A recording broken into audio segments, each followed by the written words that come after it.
नमस्कार एंड जय जगन्नाथ सांग मैंने मु सोनाली आपण मानक मो चैनल बहुत बहुत स्वागत करुच्ची। तो आज मु आपण मानक गोटे सागर रेसिपी नहीं आसी।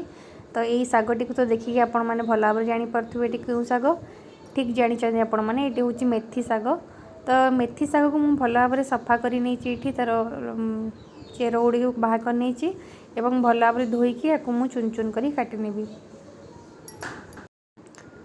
मेथी सागर आपण अलग रेसिपी बनई पारे जमी मेथी पराठा बनई पारे। मु आग को आपण मानक मेथी पराठार रेसिपी नहीं आसबि। तो सागटी देखु केते फ्रेश अच्छी एठी मु चुन चुन करी काटी नहीं।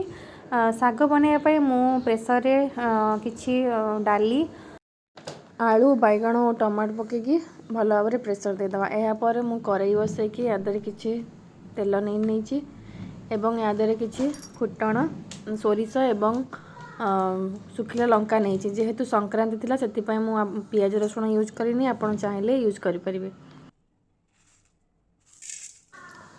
शीत दिन रे मेथी सागर टेस्ट बहुत भल आसे आ शीत दिन रे ये सागटी अवेलेबल थाए मार्केट रे। तो हाँ देखंतु मु एठी सोरिष सहित बिरी डाली मध्य किछि नैछि भल स्मेल आसीबा पई। तो ए सब जिनस भल भाव फुटी सारला परे हम यादरे काटिथिबा साग को पकई नबा एवं किछि समय ताको घोड़ेकी हम भाजी नबा। तो देखो ये मोर फुटण फुटीगला। मेथी साग क्यों मानकर पसंद मत निहाती कमेंट बॉक्स में जनइबे। आपण मैंने केमती बनाती मत निहाती जनइबे। मु तो यही भाया बनाए मेथी सागटी को।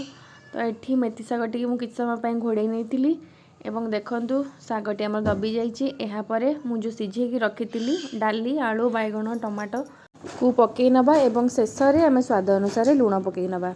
तो देखु एठी मोर सागटी रे मु सब जिनस पकई सारी।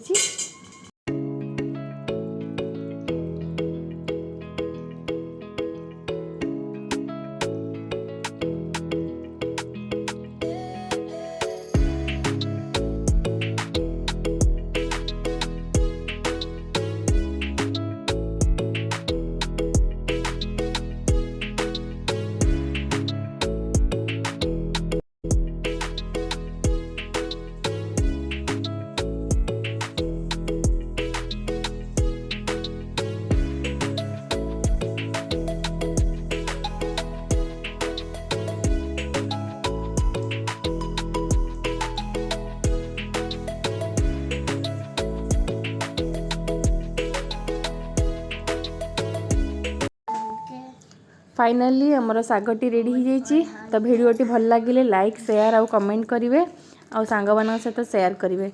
रहुची नमस्कार।